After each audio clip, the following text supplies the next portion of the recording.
What do you think of when you hear the words comedy in film? Do you think of something that's fun for the whole family? Something most would consider incredibly inappropriate? Or something somewhere in the middle? Either way, each of these forms of comedies have had their fair share of time in the spotlight and are beloved by many. Some of them, however, have had multiple moments in the spotlight throughout the history of film, such as the R-rated comedy. The R-rated comedy has made many appearances since film initially began, but more recently had a major resurgence in the early 2000s with the help from some comedy legends and iconic director/producer Judd Apatow. That group created some of the most iconic comedies of all time and milked the R-rated comedy for everything it had before they inevitably went out of style once again. However, before we get to that, we need to take a trip back to the beginning.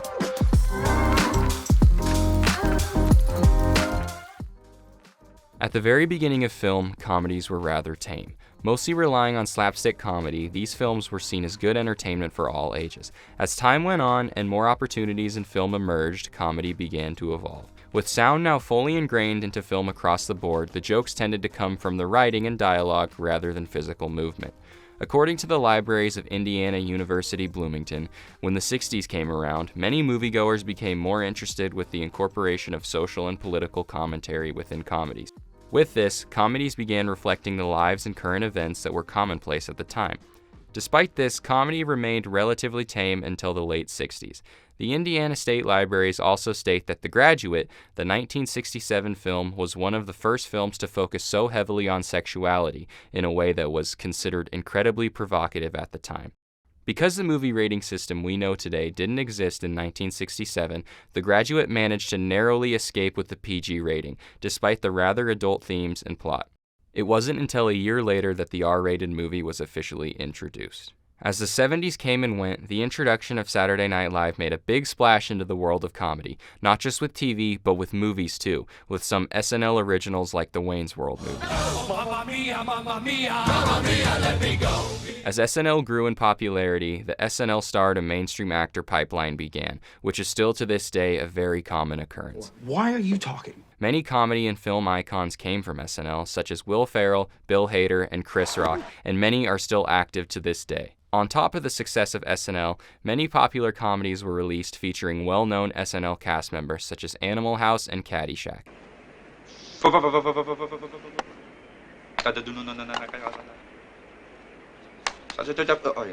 These major successes led to a rise in the R-rated comedy, leaning towards raunchier jokes and dirtier situations. This trend continued for years, but according to Stephen Farber of the New York Times, eventually these juvenile farces grew repetitive and the audience tired of frat house lechery. With this, the prevalence of the R-rated comedy dropped significantly, but not for long. Once again, in the 90s, the R-rated comedy made a return to the box office. Classics such as There's Something About Mary and American Pie cemented the genre as a viable option for filmmakers for the foreseeable future. Because of this, the R-rated comedy remained a popular form of film for many years to come, leaving the door wide open for a certain filmmaker to leave a massive mark on the industry.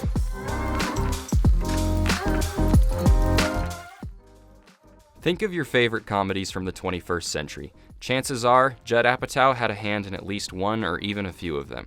Judd Apatow was born on December 6, 1967 in New York City and was raised on Long Island. Growing up, Judd Apatow had a passion for comedy, idolizing many stand-up greats at the time. Judd even began doing stand-up comedy himself at only 17 years old. After going to the University of Southern California, Apatow continued to do stand-up and improv, even organizing his own comedy events. After some success, he dropped out and moved in with a friend he met through improv, Adam Sandler. You might know him. I ate bad guacamole and I couldn't stop shitting. Through a few more connections, Apatow began getting hired for some writing and producing gigs for both stand-up specials and network TV shows. He continued to work his way up in the industry until in 1999, where he produced the short-lived but cult classic Freaks and Geeks, starring Seth Rogen, Jason Segel, and Linda Cardellini. Judd finally reached mainstream success in the early 2000s after producing the 2004 classic Anchorman, The Legend of Ron Burgundy, and making his directorial debut with the 2005 hit The 40-Year-Old Virgin. It was here where Judd Apatow really hit his niche and began pumping out iconic film after iconic film. Whether he was a writer, director, or producer on these films, there's a certain sense of quality and sense of humor that is present in all of them from this era, which led to him growing such a large audience and a positive reputation, leading to all films with the Apatow name attached doing rather well at the box office. This is the funnest night ever! With his name fully cemented in the world of comedy, Judd Apatow went on to work on many classics such as Knocked Up, Walk Hard, The Dewey Cox Story, Pineapple Express, Talladega Nights, The Ballad of Ricky Bobby, Superbad, Forgetting Sarah Marshall, Step Brothers, Year One, Get 'Em to the Greek, Bridesmaids, This Is 40, Anchorman 2, The Legend Continues, Pop Star, Never Stop, Never Stopping, The King of Staten Island, and yeah, we don't talk about that one. Judd Apatow's movies are able to stand out against other comedies of the times because they each take a different approach to comedy. While each of these films follow a flawed protagonist, much like every other comedy of the time, Apatow's movies are unique in the ways in which they are flawed. We rarely follow the everyday man in Apatow's films. Instead, the main characters are much less than that, or as Dominic Durant puts it, man-children.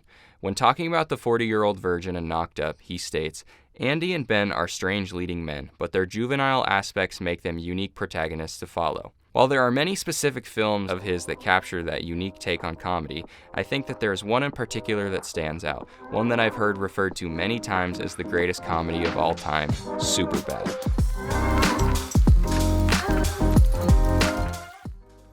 Superbad released on August 17, 2007 to immediate critical acclaim, staying #1 in the box office for its first 2 weeks and earning nearly $170 million total during its theatrical run. Even nearly 16 years later, Superbad remains a staple in the R-rated comedy field and even in the comedy field in general. Superbad was able to take a story about teenagers and fill it with adult scenarios that resonated with nearly every one of Judd Apatow's fans, reaching a wide age demographic. Yeah, it was between that and Muhammad.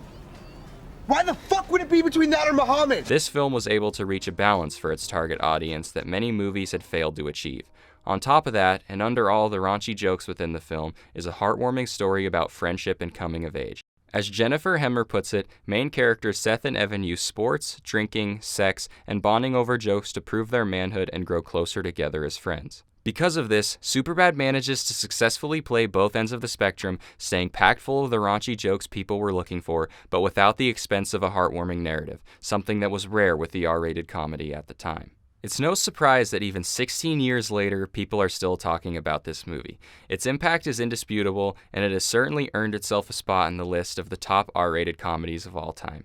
I've heard many people refer to the late 2000s and early 2010s as the golden age of comedy, and while I understand that comedy is totally subjective, I don't think that there is anything inherently wrong with saying that. With all the classics that were released, Judd Apatow's hot streak, and the sheer star power that was so common within these films, I don't think it's a bad conclusion to jump to. With that being said, 16 years is still a very long time, and a lot has changed. So where is the R-rated comedy now?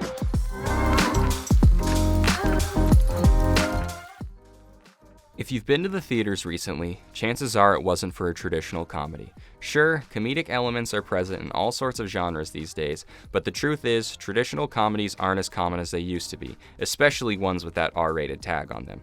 Even if they are made, however, you're still more likely to see them go straight to streaming instead of the box office route. While there have been a few truly great R-rated comedies in the last several years, such as 2018's Game Night and 2020's Palm Springs, there has no doubt been a major drop in the desire for these kinds of films. According to The Atlantic, comedy is consistently the least profitable genre to produce. As studios continue to chase high profits at the box office, it may seem that the door for the R-rated comedy is closing.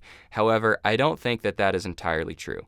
As I said earlier, many genres in film go in and out of style in waves, so a return of the genres we all love are more than possible in the future. On top of that, Jennifer Lawrence has a new R-rated comedy coming out very soon, a very welcome addition to the box office, and one that I've seen a lot of love for online since the first trailer released. So, while it seems that the R-rated comedy is down for the moment, I wouldn't say that they're completely out of the fight. Not yet, at least. You like guacamole? Oh! Oh, God! Run it! Run it!